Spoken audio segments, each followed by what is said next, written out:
What is left when an entire civilization is wiped out by a disease? This is what happened to the Aztecs, who lived in present-day Mexico.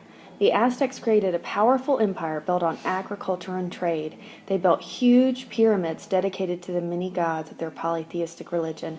The Aztecs, however, met with a quick downfall when Montezuma and his European soldiers brought smallpox with them when they arrived to conquer the Aztecs. Most of the native Central American population perished due to the spread of smallpox across the continent. They left behind magnificent structures and beautiful artwork. I recently traveled to the American Museum of Natural History, where I got to see some of these artifacts firsthand. Before the Aztecs, there were the Olmecs. Olmec culture was the first major Mesoamerican culture. It thrived along Mexico's Gulf Coast from about 1200 to 1400 BC. They were talented artists, and their most lasting artistic contribution are the enormous sculpted heads that they created. Today we call them the Olmec heads. Influence of the Olmecs will later be seen in both the Mayans and the Aztecs. So this is an Olmec head display at the museum. It was massive, took up about half the room.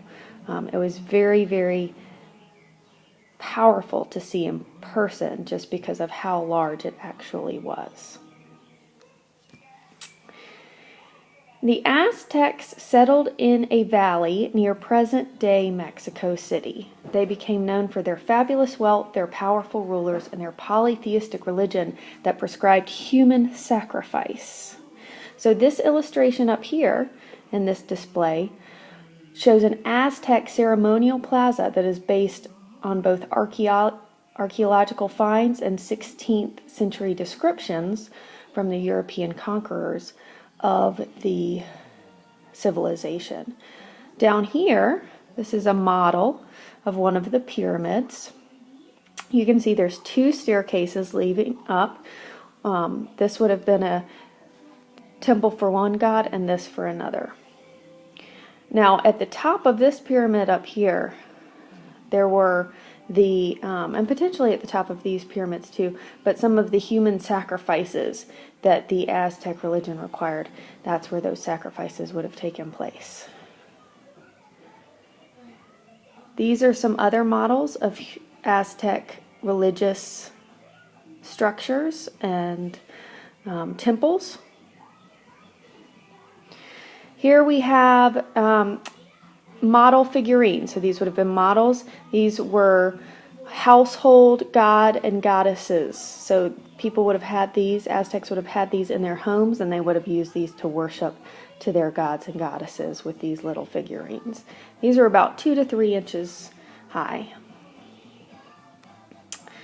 Now this last image that I took, one of my favorites, this is a full-size reproduction of what is commonly known as the calendar stone.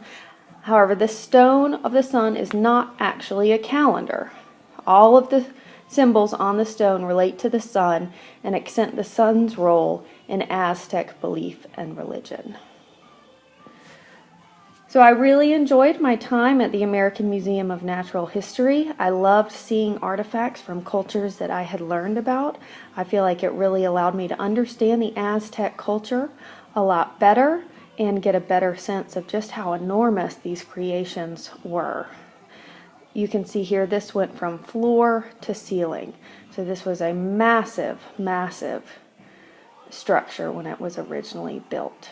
The Aztecs, although they were wiped out pretty handily by smallpox, left behind a huge legacy in their stonework, their pyramids, and their beautiful artwork.